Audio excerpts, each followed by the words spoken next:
కార్యక్రమంలో చాలా దిగ్విజయంగా జరిగింది. మాతో పాటు చాలా మంది మిత్రులు మా క్యాడర్ అందరం వచ్చారు. మా మహిళా సంక్షేమ సంఘం నాయకురాలు రజిత గారు, అదేవిధంగా సరిత గారు, అదేవిధంగా కొత్త వినయ్ బాబు గారు, మా గిరిరాజ్ బిక్షపతి గారు, పొన్న ఉపేంద్ర నాయుడు గారు, నాగరాజ్ గౌడ్ గారు, శ్రీహరి గౌడ్ గారు, ఇంకా అనేక మిత్రులు, మల్లేష్ యాదవ్ గారు, మిత్రులందరితో కూడా దిగ్విజయంగా జరిగింది ఈ కార్యక్రమం. మా అందరి డిమాండ్ ఒకటే, తెలంగాణ బీసీ సంక్షేమ సంఘం డిమాండ్ దేశవ్యాప్త కులగణన జరిపించాలి, ఓబీసీ మంత్రిత్వ శాఖను వెంటనే ఏర్పాటు చేయాలి, బీసీలకు చట్టసభల్లో రిజర్వేషన్లు కల్పించాలి, ఆ బిల్లును వెంటనే ప్రవేశపెట్టాలి. మోడీ గారు జమిలీ ఎన్నికల కోసం 1 నేషన్ 1 ఎలక్షన్ బిల్లు పెట్టారు. మరి బీసీ ప్రధానమంత్రి అయిన మోడీ గారు బీసీలకు చట్టసభలో రిజర్వేషన్ల కోసం బిల్లు ఎందుకు పెట్టారు? అది ఆయన బాధ్యత కదా. భాజపా పార్టీకి బీసీలు వెనుకనుగా నిలబడి 3 సార్లు అధికారాన్ని ఇచ్చారు. మరి అటువంటి బీసీలకు చట్టసభలో భాగస్వామ్యం ఇవ్వాల్సిన బాధ్యత భాజపాకు లేదా? భాజపాకు ఆ బాధ్యత లేదా? కాబట్టి ఇప్పుడు రాహుల్ గాంధీ గారు బీసీల కోసం కమిటెడ్గా నిలబడి రాహుల్ గాంధీ గారు పోరాటం చేస్తున్నారు. నిన్న మొన్న కూడా ఆయన లీడర్ ఆఫ్ ద అపోజిషన్ హౌస్గా ఉండి బీసీ జనగణన మీద, దేశవ్యాప్త కులగణన మీద అద్భుతంగా మాట్లాడుతున్నారు. ప్రియాంక గాంధీ గారు కూడా చాలా అద్భుతంగా మాట్లాడుతున్నారు. బీసీ మంత్రిత్వ శాఖ ఏర్పాటు చేయాలని కూడా వాళ్ళు కొట్లాడుతున్నారు. కాబట్టి బీసీలందరూ కూడా కాంగ్రెస్ వైపు ఆలోచించే అవకాశం ఎక్కువ ఉంది. కాంగ్రెస్ వైపు ఆలోచిస్తున్నారు. ఎందుకంటే బీసీలకు ఏ పార్టీ లేదు. ఏ పార్టీ జెండాలు మూసి మా భుజాలు అరిగిపోయినాయి. ఎవరి జెండా మోయాల్సిన అవసరం లేదు. బీసీ సమాజం కోసం ఏ నాయకుడైతే పనిచేస్తాడో అతను వెనక నిలబడటమే బీసీలకు ఉన్న ప్రధాన కర్తవ్యం. ఇప్పుడు రాహుల్ గాంధీ గారు బీసీల కోసం పనిచేస్తుండ్రు. గతంలో గాంధీ ఫ్యామిలీ ఏ ఇష్యూని పట్టుకున్నా కూడా దాన్ని తాడో పేడో తెలుసుకునే వరకు కూడా వదిలిపెట్టినటువంటి ఫ్యామిలీ చరిత్ర గాంధీ ఫ్యామిలీ చరిత్ర. వాళ్ళు గతంలో స్వాతంత్ర పోరాటంలో అట్లనే పనిచేసారు.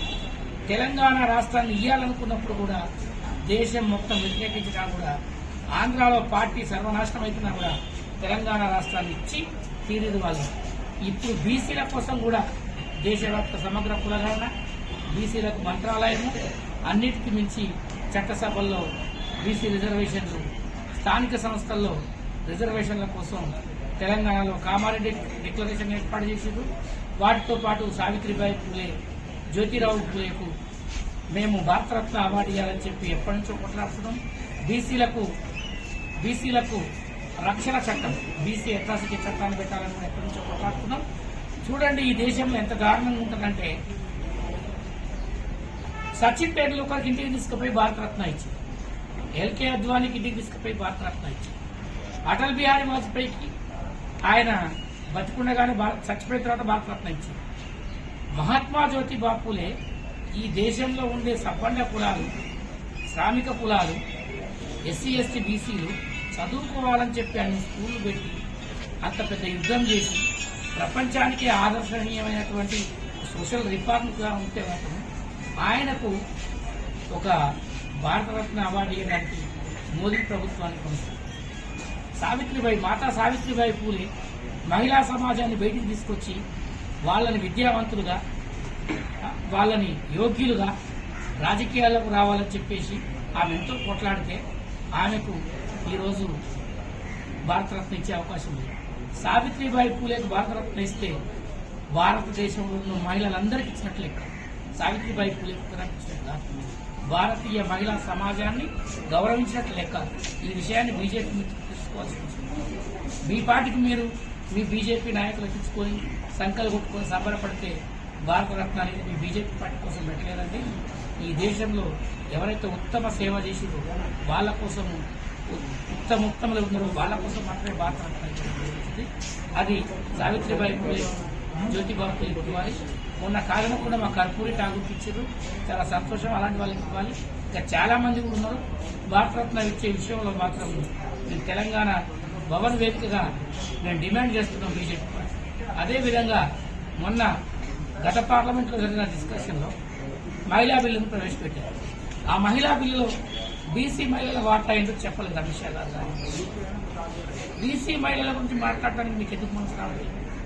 మళ్లీ మహిళా బిల్లు పేరుతోటి దొరసాలు రెడ్లని, వెలమల్ని, బ్రాహ్మణులని, రాజపుత్రులు తీసుకొచ్చి మళ్ళీ మీ సీట్ల పక్కన కూర్చోబెట్టడానికి ఇష్టపడతారు. కానీ మా బీసీ అక్క జిల్లాలు మాత్రం ఎమ్మెల్యేలుగా ఎంపీలుగా చేయడానికి ఇష్టం లేదని తేటతెల్లమైపోయింది. మీ కపట ప్రేమ, మీ ముసలి కన్నీరు బీజేపీ చేస్తున్నటువంటి విషయాన్ని మేము అందరం గ్రహిస్తున్నాం. మా మహిళా సమాజం మొత్తం కూడా మేల్కొంటుంది. రేపు వీధికి తిరిగి బీజేపీ కోటేయదు. వీళ్ళు మహిళలకు వ్యతిరేకం, బీసీలకు వ్యతిరేకం, ఎస్సీలకు వ్యతిరేకం, ఎస్టీలకు వ్యతిరేకం అని చెప్పి మేమే ప్రచారం చేస్తాము. హిందూ సమాజంలో ఉండే 90% మంది ప్రజలు మీకు వ్యతిరేకంగా మారిపోయే అవకాశం ఉంది. మోడీ గారు ఆలోచించుకొని ఓబీసీ మహిళలకు 33% కోటాలో 33% కోటా ఇవ్వాల్సిందే. దాదాపు మా వాళ్లకు 60 నుంచి 70 మంది ఎంపీలు రావాలి ఓబీసీ. ఈ సందర్భాన్ని పురస్కరించుకొని కేంద్ర ప్రభుత్వాన్ని డిమాండ్ చేస్తున్నాం అనుకోండి, రిక్వెస్ట్ చేస్తున్నాం అనుకోండి. మా డిమాండ్లు నెరవేర్చకపోతే ఖచ్చితంగా తెగించి కొట్లాడతామని చెప్పి ఈ సందర్భంగా తెలియజేస్తున్నాం. ఈ అవకాశాన్ని ఇచ్చినటువంటి అందరికీ పేరు ధన్యవాదాలు అన్నమాట.